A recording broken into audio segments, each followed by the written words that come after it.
Right. Hi, everybody. Welcome to Community Market. For over 45 years, one of our most important organizational values has been to bring the folks together in celebration of the community, education, and cultural enrichment. We understand that part of health and well-being is feeding the mind and soul. We're very pleased to have you here, all here today, and now enjoy the beautiful, wonderful poetry that's to come. The first reader is Peter Stickney. Peter Stickney is aging gracefully, and as he travels from here to there, loves to share tidbits of his perceptions that find their way into words and photographs with the intent of illuminating aspects of life that may otherwise go unnoticed. Peter Stickney. Thank you, Neil. And here we are in wonderful Sebastopol.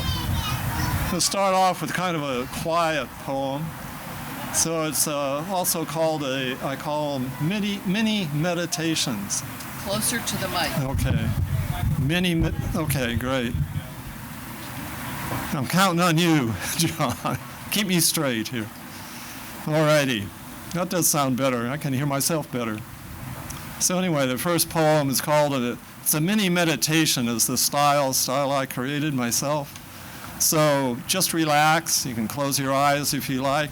It's called A Moment with Mother. And typographically, the outline of it, the type is within a womb. So just feel yourself nice and cozy and comfy. Breathing deeply, I close my eyes. Easily, gently, rhythmically, my awareness finds the eternal womb of creativity within me. This place and all existence from which all life comes.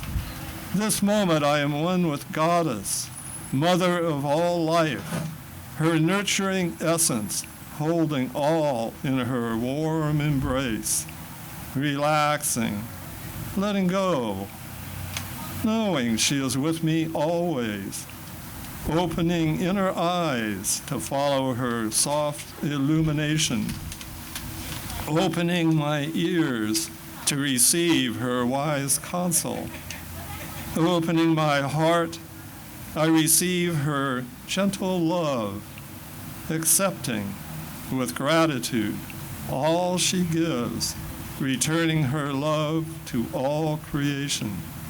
Breathing, I open my eyes.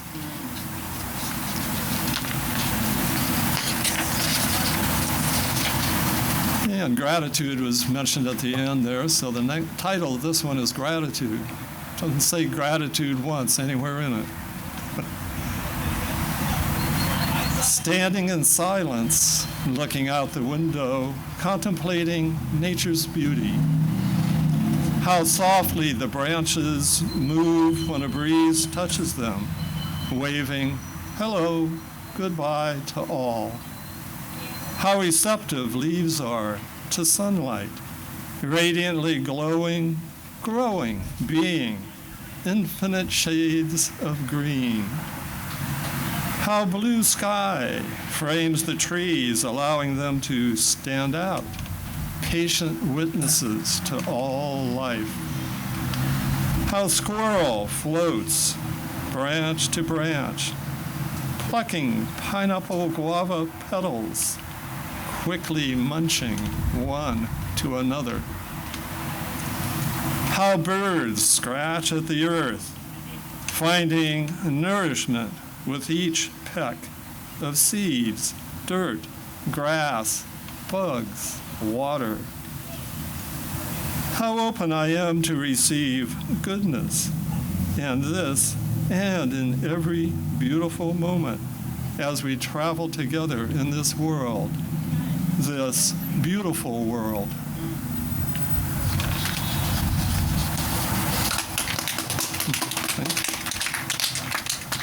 Now, you hold this for me, just so it doesn't blow away. All All right, so the next one is a little bit more active. I need my hands free. And it's called All is Beautiful. So as we just relax into this beautiful day with the wind and the breeze cooling us off, I just want you to know one thing, that all is beautiful. All is beautiful above me. All is beautiful below me. All is beautiful in front of me. All is beautiful behind me. All is beautiful all around me and within me, because I am home in this body and everything is beautiful. Furthermore, I want you to know that all is beautiful above you and all is beautiful below you. All is beautiful all around you and within you, because you're home in your bodies right here in Sebastopol, California. And all is beautiful. And furthermore, I want you to know that all is beautiful above us, all is beautiful below us, all is beautiful before us, all is beautiful behind us, all is beautiful all around us and within us, because we're home in our body, in our community, in our country, in our world, in our universe. And everything is beautiful. Everything is beautiful. Everything is beautiful. Now, don't you forget it. Everything is beautiful.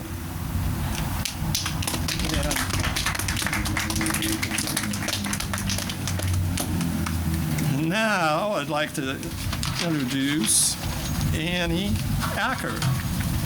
Annie Acker is a mystical poet who channels most poems, sometimes weaving sacred experiences of crows and animals into a poem's fabric.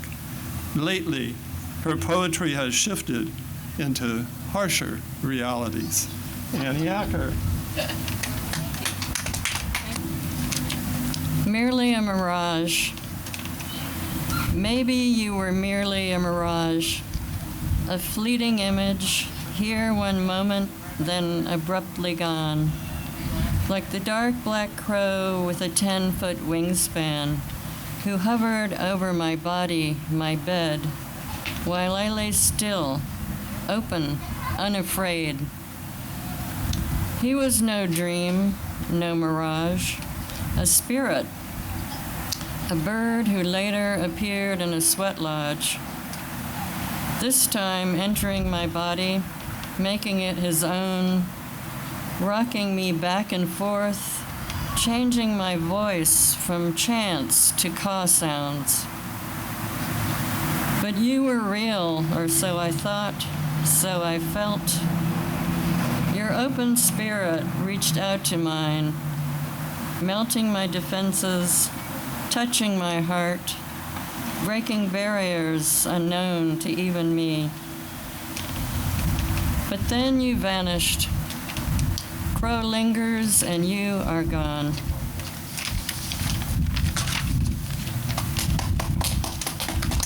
Thank you.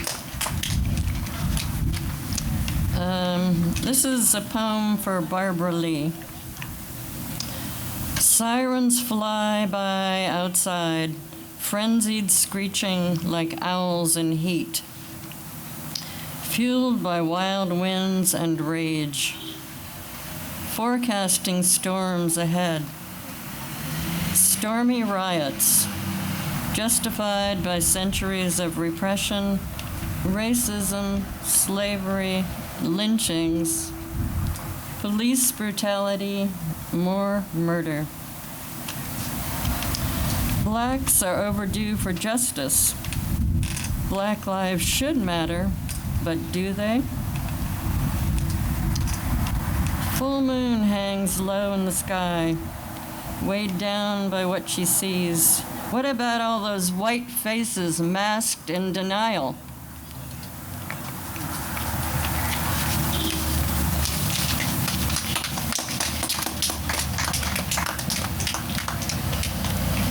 This is an old poem from 2011, much more more positive, called Bursting with Hope.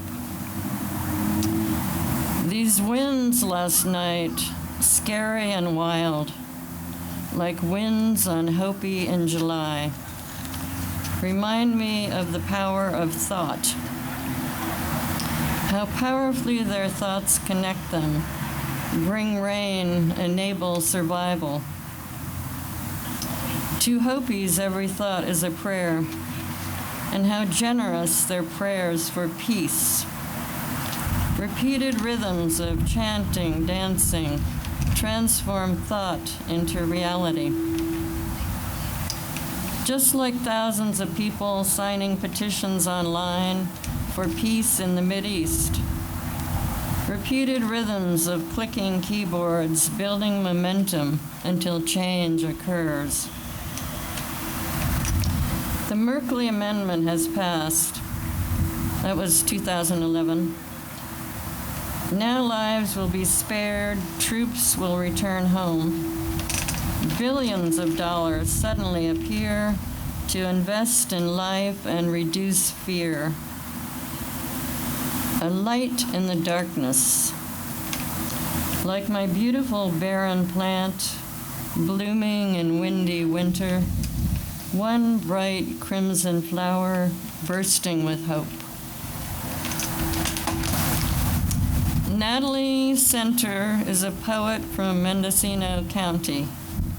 Daniel is a novelist and artist from Planet Willits. They collaborate on political poetry only when necessary. We take the mask off, but then they'll see my face and they'll know who I am. They'll be able to find you. I know.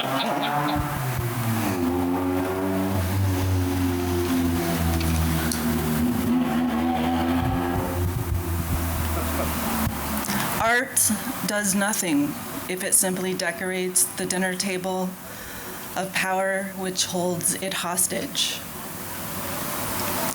Get back. We have heard the words before. Even the Beatles sang them. Get back! This time around, we address the powers that be, who are eroding our basic human rights. To the totalitarian tiptoe, we say, Get back. These words echo like a memory in the database of our DNA. Get back. They rise up our spine, prickling with the intuition of what is required in times like these. When the government poses behind a masquerade of photo ops, claiming it just wants us to take a jab in the arm to protect our neighbor, threatens our job security if we don't comply. Get back. What about protecting personal freedom and informed consent? Get back. How can we sit complacently in our recliners, knowing that the current administration is basically sponsoring the pharmaceutical companies that make these dubious vaccines? Vaccines which can be harmful and only work sometimes. Billions of dollars have been injected into big pharma as a result. A brave new world approaches. Get back.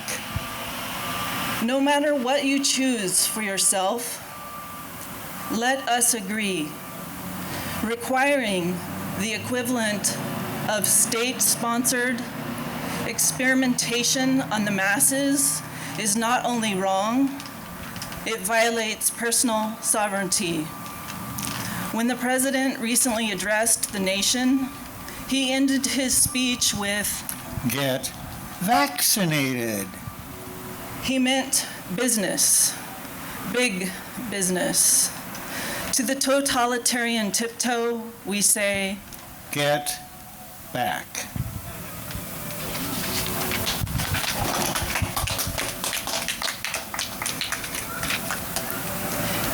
Anne Marie is a retired nurse who has worked in ICUs and hospices around the country. This perspective colors many of the poems she has written. She is the author of 4 books of personal poetry and the most recent, which is Journey Toward Wholeness. I'm going to read 4 poems, and I'm going to ask you to hold your thunderous applause until all of them are done. The first poem is called Options. What did you expect, God, when you exploded into creation all those eons ago? When you conjured up atoms out of nothingness, thought of them caressing, coalescing, creating, did you imagine what we might do with them?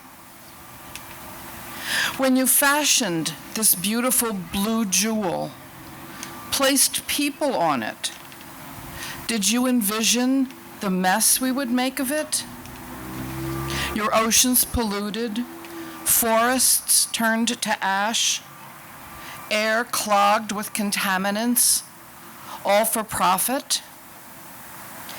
Did you hope that we would appreciate your wondrous gift, care for it lovingly? Perhaps you should have reconsidered your options.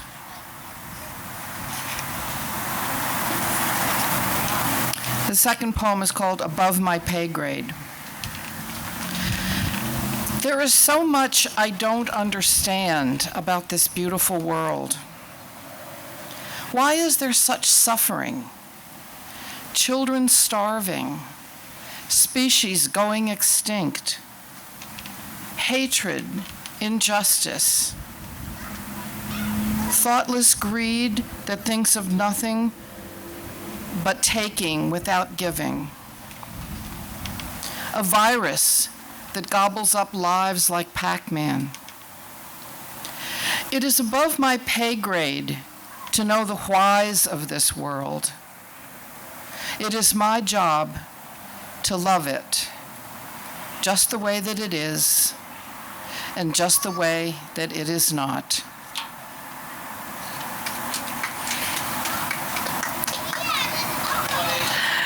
The next poem is called Backpack. I have bundled all my wants into a backpack I carry with me everywhere. I keep this sack tightly laced, stuffing any new desires into a side pocket.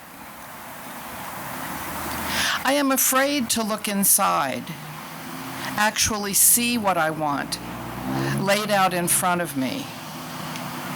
My longings feel too big, too unruly to have permission to exist. I want to be beautiful, to be able to move freely, dance joyfully, to hear everything. And world peace would be nice too.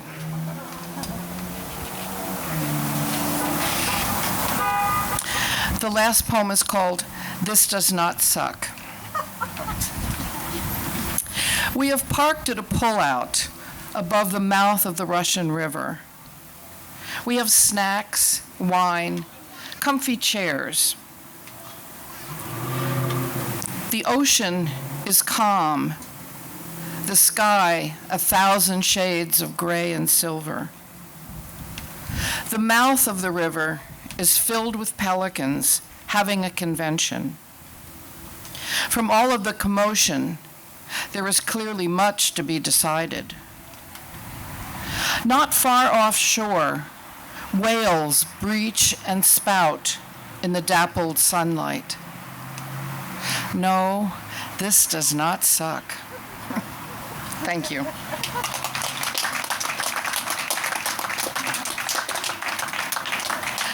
Our next poet is Pamela Singer.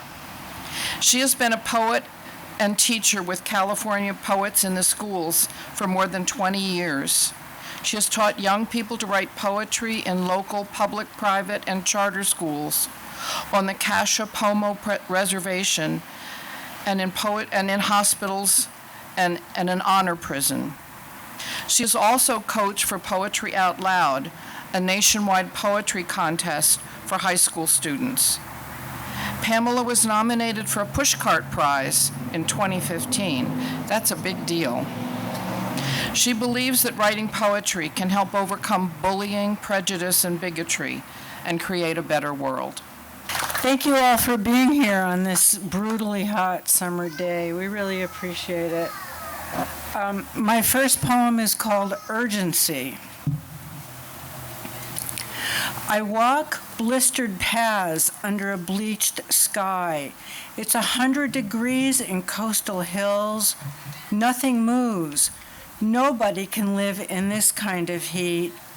Families stay in homes, shades drawn, people lie in doorways, no birds, butterflies, fish and pollywogs evaporate, grapes, shriveled palms.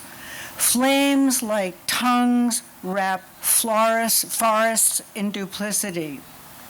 Stars, planets cannot move. Only the brutality of this distorted, extravagant sun. Soon, Earth will be deserted. Empty rivers, roiling seas. Crisis is never ending. This is how we live now. And if that was sort of depressing, this one isn't. But that's the truth, right? I mean, that poem is the truth. Okay. So this is called Sea Scenes, and it's in 3 parts. One is called Shore. Sand crabs tossed by the Scorpio full moon to shore, bits and pieces in the swash. Gray shells, antenna, eyes picked over by seagulls who flap their wings on the river into the simplicity of air. Families wrapped in blankets sit protected from wind and cold behind driftwood. Wind and cold, sea and fog hurl in a world gone wild. Heal in a world gone wild, sorry. Number 2 is castles. Young girl twirls in her turquoise swimsuit, flops on sand as though she's born from the sea. Her sister builds castles they destroy immediately, create others until they have smashed 6 castles, jump and rejoice at the power they never knew they had, stare at a boy carrying a surfboard, yell, "Hey, we want to surf with you," dash away, astounded by their courage. And the next part is 3, it's called Closure. Against night's restless sea, groups gather on 50-foot cliffs, see the sun slip this last day of the year. People in silhouette look like burned tree trunks, soldiers saluting, seals standing against evenings winding down. 20-foot waves slam boulders, eat the shore. Seagulls and sandpipers disappear. Strange pink clouds become bands of flamingos across the sky. Thank you. Thank you. I have one more, and it's called Depletion. And this is a hard one, too, but I believe it's the truth, so I wrote it. And, poetry doesn't always have to make you happy. It can make you sad and upset. So this is called Depletion. Plunging into light, day begins with sweat. Chopping wood, digging earth, hauling compost. Wheelbarrow overflows with wood trips. I plant veggie starts and seeds, marigolds and lobelia. In the distance, tractors eat soil. Chainsaws murder ancient redwoods, now ghosts thinner than air or shadows. Meadows stripped of miner's lettuce, dandelions, mustard and radish flowers. Streams, creeks dry as bones, lakes parched earth. aquifers drained faster than nature can fill them, no water in wells, animals disappear like ancient people. At night, I fill 2 large bowls with water. Every day, it's gone. Men and women harvest grapes at 3 a.m. under spotlights bright as moon. Generators shatter night's quiet. Workers prune vines during day in 90-degree heat, hands callous, burned earth, cheeks rash red, pesticides, insecticides, herbicides, rodenticides in aquifers. Poison spreads throughout neighborhoods. Cancer, lupus, MS, Parkinson's, failed hearts. Toxins in streams, creeks, rivers eat our dreams. Land swallowed by money, power, deceit. Cars flood coast roads, block ocean views. Tasting rooms on the coast and hills on rural roads. Everywhere wine glasses crack, tear earth as if she were the invader. Thank you.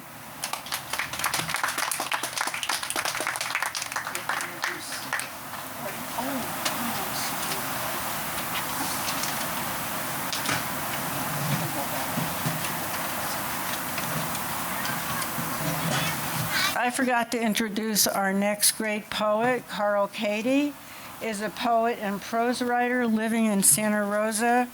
He's the author of 3 books of poetry, most recently Revenge of Nature, which addresses climate change and the destruction of the planet. The poems in this book show how people, animals, and other life forms cope with nature's forceful response to human incursion. His work has been published in Beyond Distance, Poetry Anthology, Train River, the Santa Clara Review, Fresh Bread, Haiku Headlines, and the New Verse News. Carl.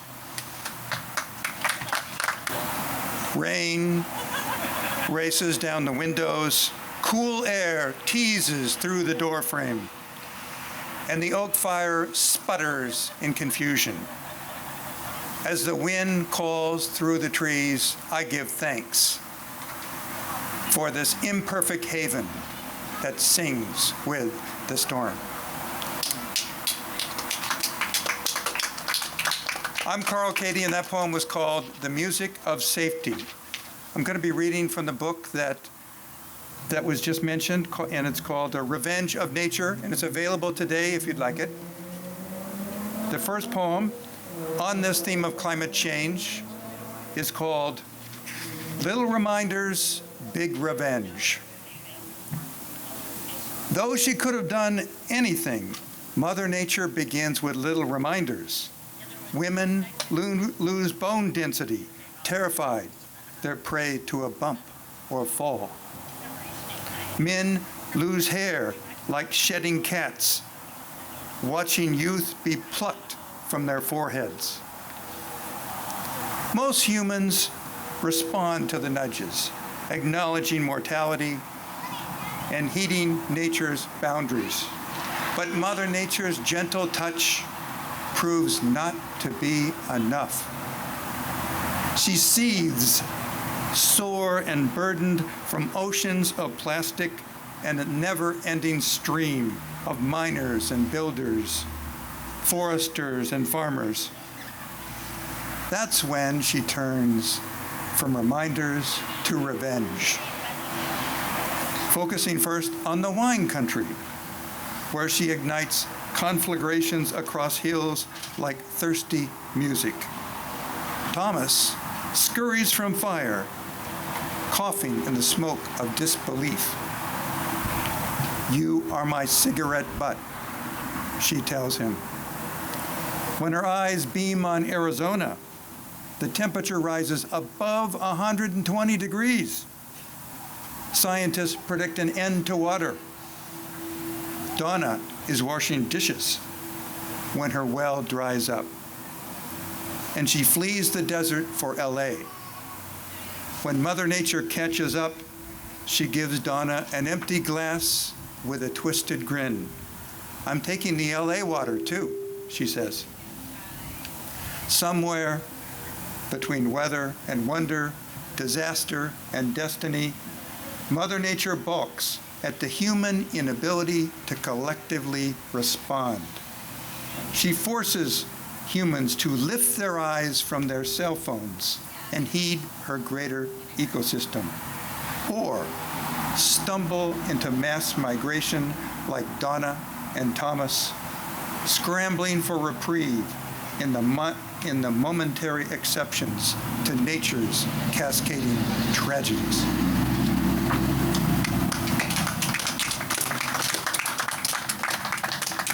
And of course, with all this climate crisis going on, we need to take stock. And this is a poem about how we take stock and take a breath. It's called Next Breath. 1. My son wriggles away from preschool. I take a breath, and he's 21 and dancing to hip hop, not seeing my wave, oblivious to my stare and my care. 2. I meet her on the bus, and we soon marry. I take a breath, and our hair grays, our family shrinks, and our prayers plead for fewer stairs. 3. My career erupts like an avalanche, boosting the company's success, thrusting me into the company's heart. I take a breath and wonder from this musty garage how golden paychecks became no checks at all. 4. Had I not stopped to breathe, what else would I have missed? For a moment, I'm thankful to be lost in the presence, for I do not breathe alone. I draw the air in with every man, every mammal, every lizard that looks up from lava, every willow that wobbles in the wind, and everything that lived or once lived. I breathe the air out and return something that life merely loaned me. 5. And I am ready to take the next breath. Thank you.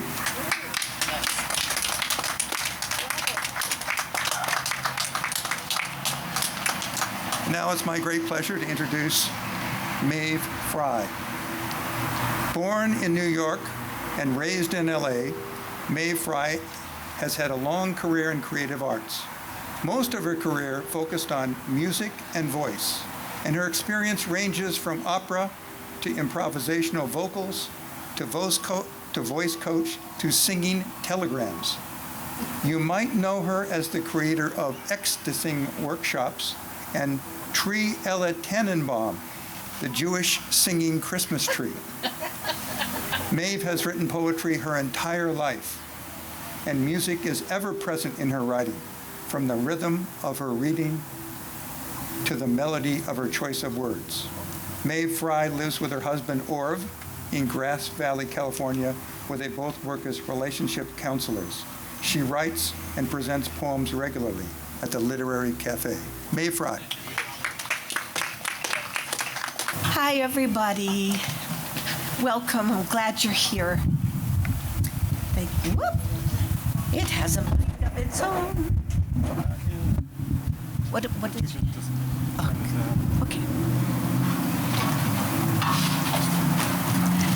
The first poem I'm going to read today is a love poem that I wrote for my husband when I realized what a big person he had, what depth. And I said the line, Undiscovered Countries, and that rang in my mind. And this poem came out in one morning, Undiscovered Countries.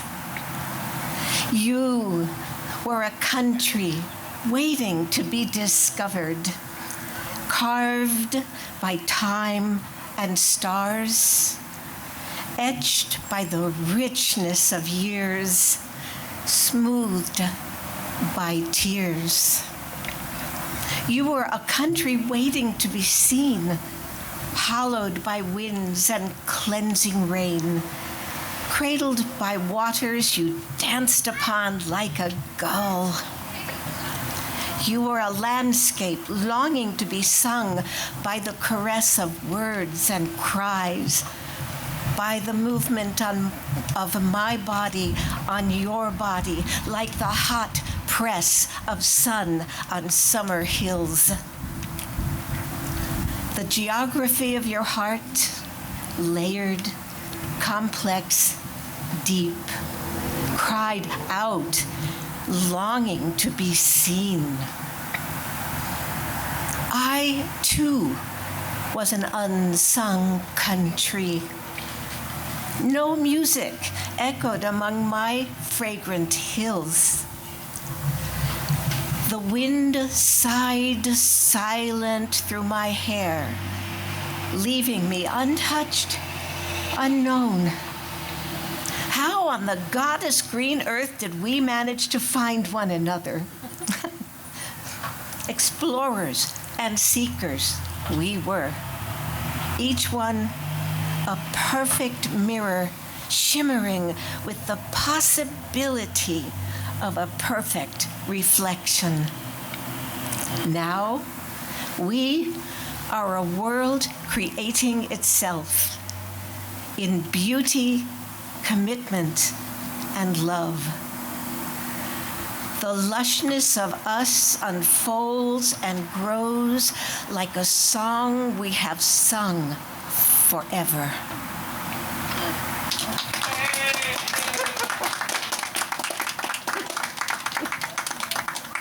Thank you. Thank you.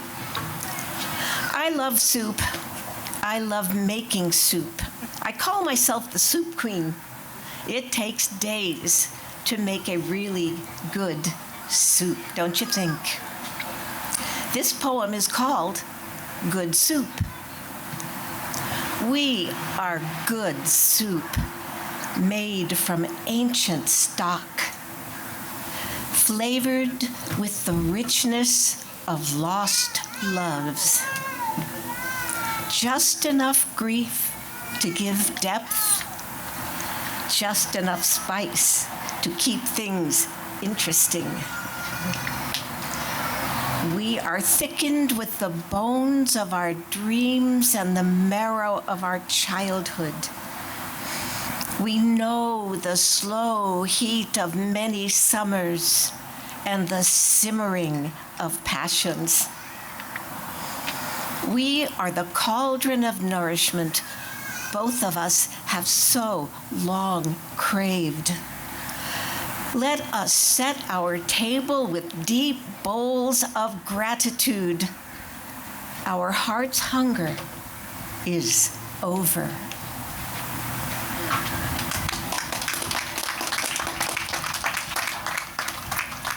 Thank you. This poem I wrote for me after a summer of long drought. You know, when it's yellow, you know the rest, that kind of summer. And there was a rainstorm, an early rainstorm, just before fall. There was thunder and lightning. I loved it, and the rain was warm. And I heard in my head this line, "I am the voice of thunder." And I thought, ooh, I better take this somewhere. Here is the poem, Voice of Thunder. I am the voice of thunder, the dark heart of the storm. Sacred lightning's wonder, delayed rain soft and warm. And you who've longed through lifetimes for my deep embrace, throw off the casts of your old rhymes and see me face to face. My hair is brown as agate stone. It falls like forest moss. I am refuge for the child alone, wandering, closed, and lost. I am she you've hungered for, crying in the night.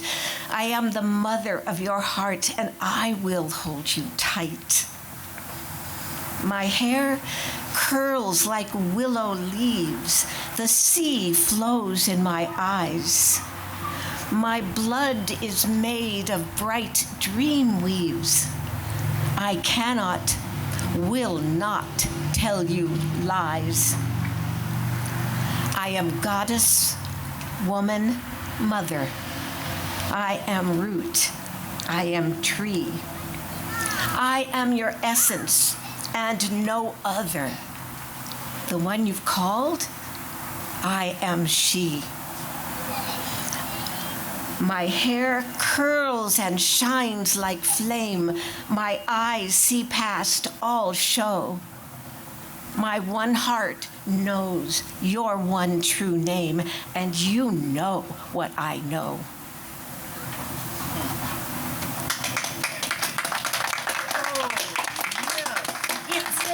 Yes. I'm going to take up a little more time and read a poem that I've written for the poetry group, who I am so grateful for, my new family. They lift up my creativity.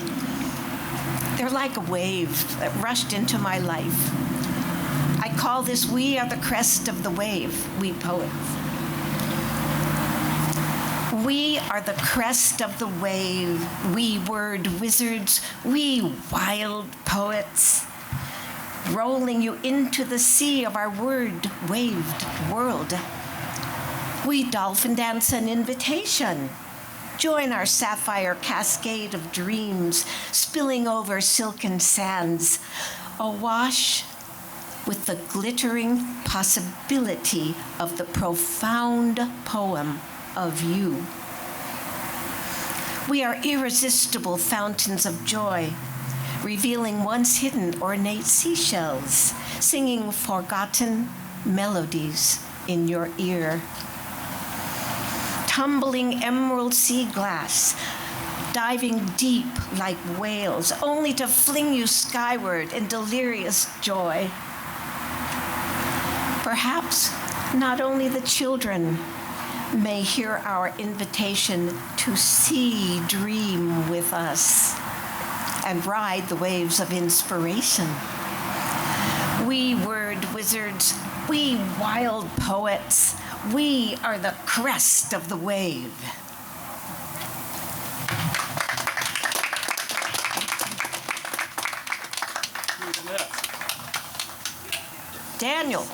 Daniel is next. It is my great delight to introduce Daniel Celador to you. He is an accomplished oboist, having led many orchestras in the oboe section, having taught many years. He's a wonderful artist. We had the pleasure of seeing his studio yesterday. It was amazing. He is a wonderful poet and storyteller. But most of all, he's a good human being and a dear friend, and he has made a difference in my life. Daniel Celador, where are you? There you are. The books all around Esther's apartment only verified for my young mind what was often said about my Aunt Esther, that she was a bookkeeper. My brother Charlie and I spent many memorable freezing Philadelphia days peering from the windows of Esther's employer's offices in Philadelphia on Broad Street. From our high perch there, we could watch the Philadelphia Mummers Parade on New Year's Day in all its glory. Drunk men dancing in huge, heavy, outrageous one-person feather-covered floats to the tune of "Oh Them Golden Slippers," expertly played by banjo and glockenspiel orchestras, performing marching band configurations in the street below. The glory of those freezing days was only matched by the times that the male members of my family took turns using the one free ticket that came with the purchase of our TV set. With that ticket in hand, one of us could attend the Philadelphia Eagles football game for a full season.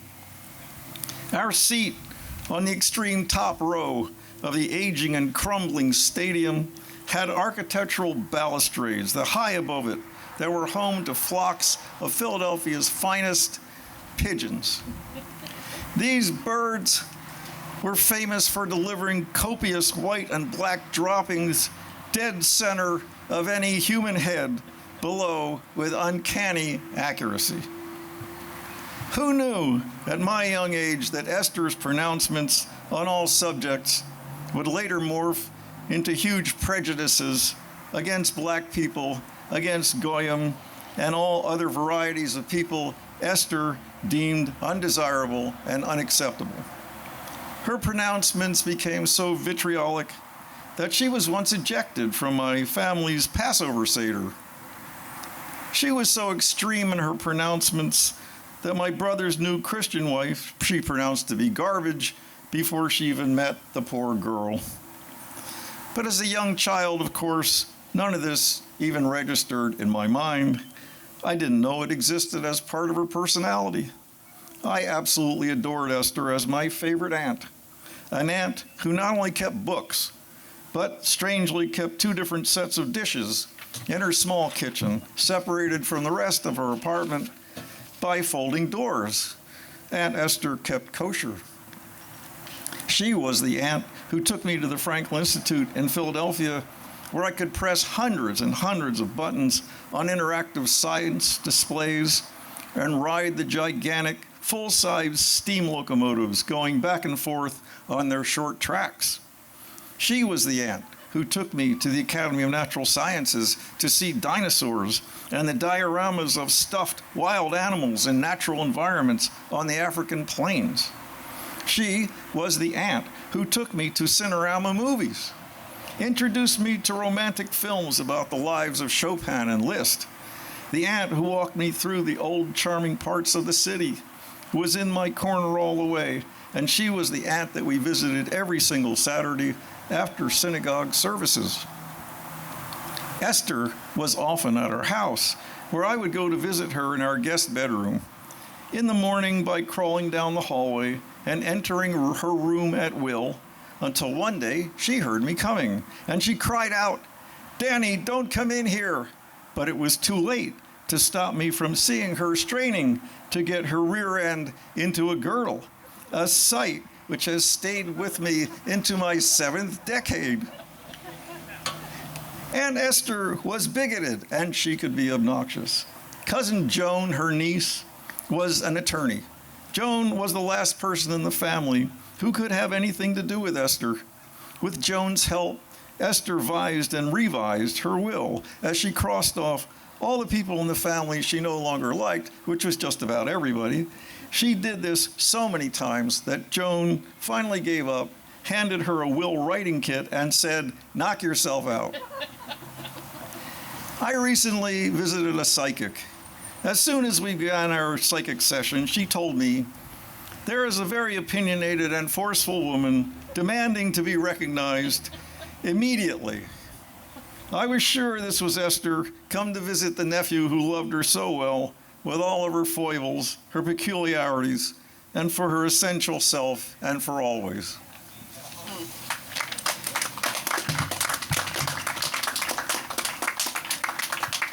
And this next one celebrates humanity. This is more of a poem than a story, called Person. Person, a cauldron of emotions, a crucible of calamity, hope, gratitude, and growth. Survivor of plague, death, loss, and oppression. Grapples with egoic impulses, slowly learns to convert ego to love. A survivor of opposites, acceptance and rejection, praise and blame, love and anger, respect and dishonor. Person eventually experiences them together as one energetic force. Passes through each period of life changed, but also the same, through endings and rebirths until dissolution of the physical being. What remains for me is gratitude, gratitude for the gift of life, for being in this world, for all those who bravely elected to partake of life, who have passed from the world. Gratitude for art and musical forms, adorning my life with love and celebration, for the act of creation itself, and for celebration with friends and colleagues, students, all, communicating and sharing. And I give thanks for the peace available to me when I turn to it. Thank you.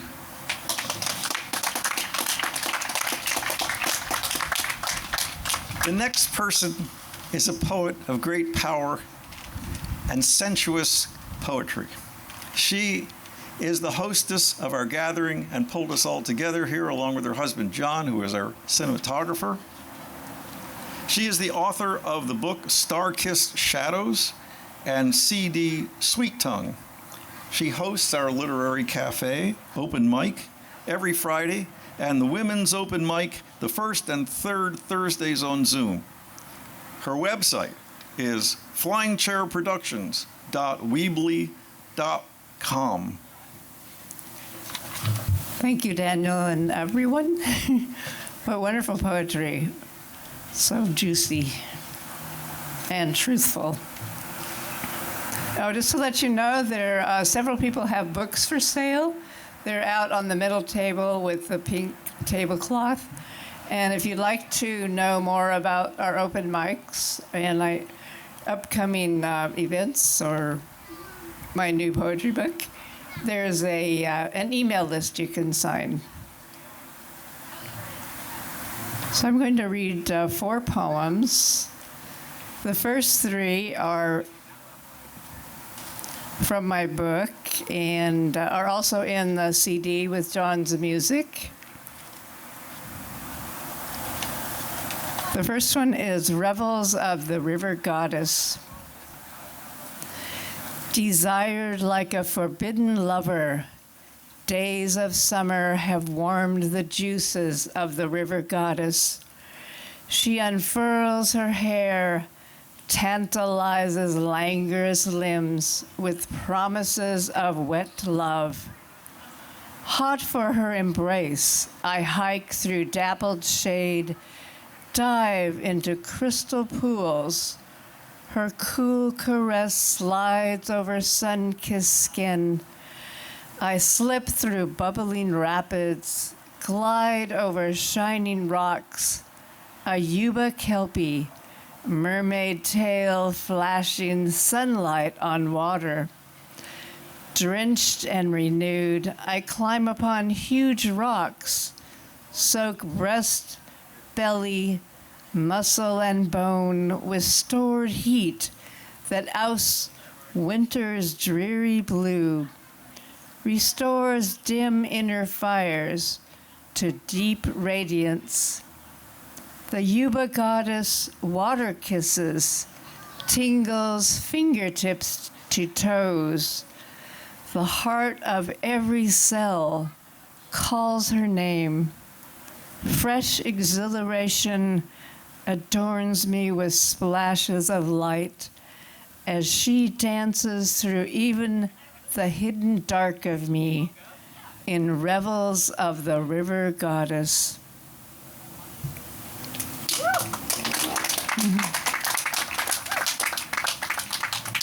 Thank you.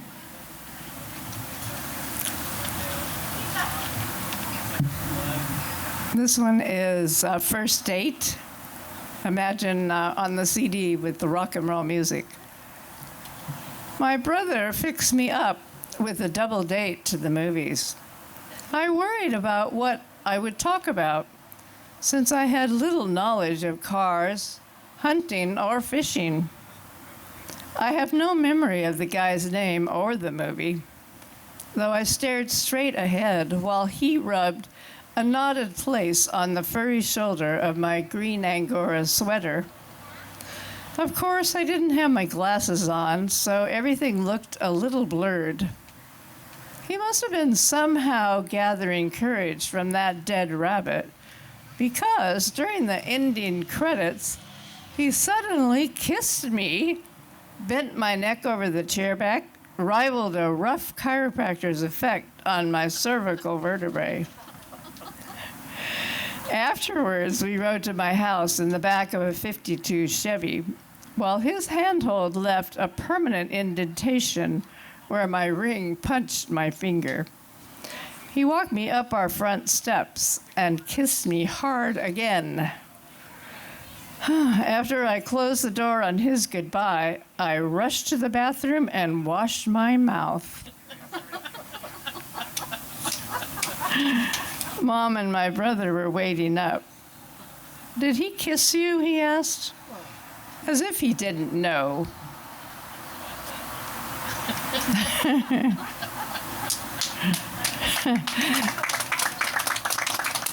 Amazing, I went back for more. This one is a little more mellow. Quiet settles softly. Quiet settles softly as down on a cloud. My soul hungers for this silence, which feeds a deep need to know the moment. A coyote hurries along the sloping hill, leaving thoughts of his medicine. A trickster reminding us how we fool ourselves. Awareness softens muscles, sinks into my body, which contains the truth. Not always easy to embrace, but freeing nonetheless. A tiny bird poises on the tip of a leafless poison oak, which bends with her slight weight. The trees are still and await nothing, content to live. Branches drink in the sky, not to take, but to graciously receive and give, simple as breath, in and out. Quiet settles deep like roots underground. I find all is well.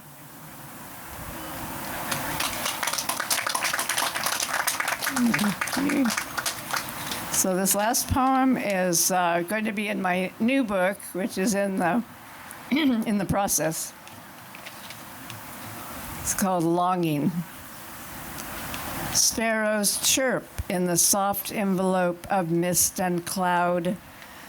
The sensual curve of green hills fringed with eucalyptus, redwood, cypress, gentles my eyes, deepens my breath. A hawk skims unseen wind, moves the shoulders of its wings to push across the sky, glides again.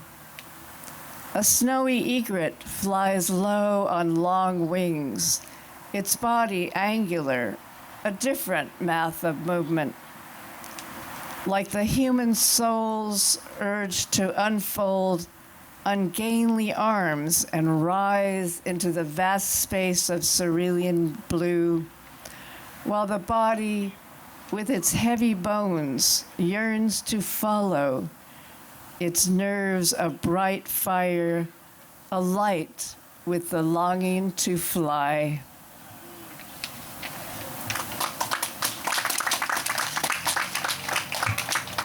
Thank you. So it's my pleasure to introduce Neil Grace. Neil Grace's poetry reveals who he is far more than a list of previous experiences.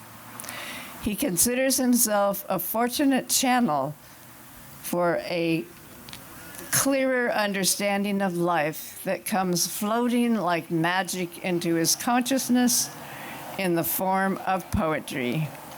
Yay, Neil. I'll read one poem and maybe two. The first one, even though it's in first person, it really applies to all of us. It is called Crusade.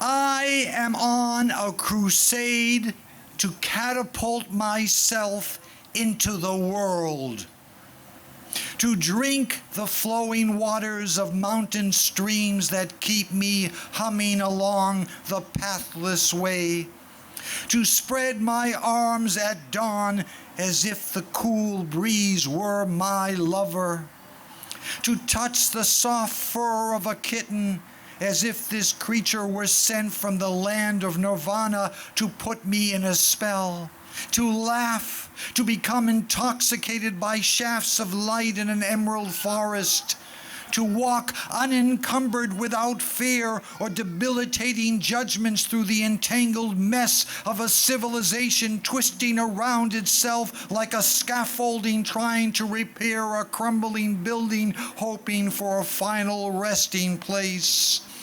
I am on a singular crusade without a compass or an agenda or a need for any direction, without too much attention to the past or too much mental massaging about the future, without a cloak of self-importance.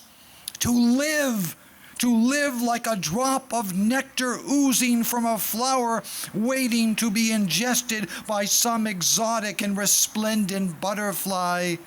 To listen to the silent spin of the earth and to not give much power to the wandering thoughts in my mind, forcing themselves on my consciousness. To stop more often than not to gaze at an unreachable horizon without shedding a tear of self-pity or convincing myself of some fantastical understanding of the nature of things. I am on a strange and sacred crusade.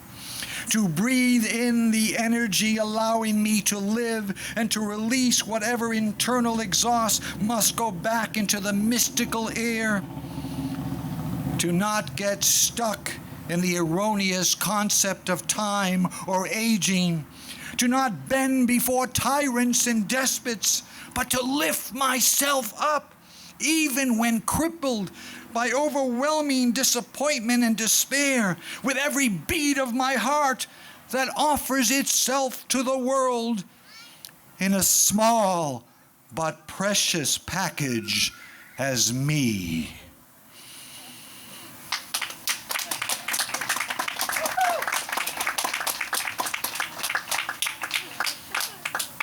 I'm going to read this next piece, the last one, in Russian. Yeah, that's the Russian KBG. Now, this one ends very positively, but it is a little bit difficult. Excuse me, I don't know where I'm sticking my pen. It's a little difficult because this was written right after the attack on the Capitol on January 6th of this year. And the ship in the poem is democracy. But it ends positively. The ship has come home. The ship has come home. The tempest seas have shattered the foundation of civilization to its core. The bow is sinking into the abyss of darkness. Frothy waves of denial wash over the last struggling breaths of decency and integrity. Winds howl ominously from despotic clouds, insisting on covering the capsized ship with a revenge born inside the defective mind of a misguided soul. Trump. Rains pelt the steel hull like countless tears shed from the last remnant of dignity. They streak down the sinking ship as if pleading with the gods for a reprieve, a chance to start over where virtues can once again display their proud power to reform and to heal and to unite. But there are too many forces sabotaging the ship, too many raging souls banding together by the fury of fear that has paralyzed them into thinking they are serving themselves and serving civilization, too many hysterical souls whose pride has been stained with the blood of desperation and depravity. And now the broken ship sinks, taking centuries of Renaissance thinking wisdom down with it into the forgotten emptiness of futility, down into nothingness, as if all the work and struggles were in vain. But the ship has come home to a quieter place where the future will resurrect it like the Titanic, finding among its debris pieces of reality to understand where things went awry. The future race will build a stronger and more durable ship, one that can withstand the tsunamis of anger and ignorance and blame. The future will sail deeper into the mystery of life with courage and compassion and kindness. It will have more resilience and wisdom. It will have coalesced harmoniously with a set of values floating on waves of love. Thank you.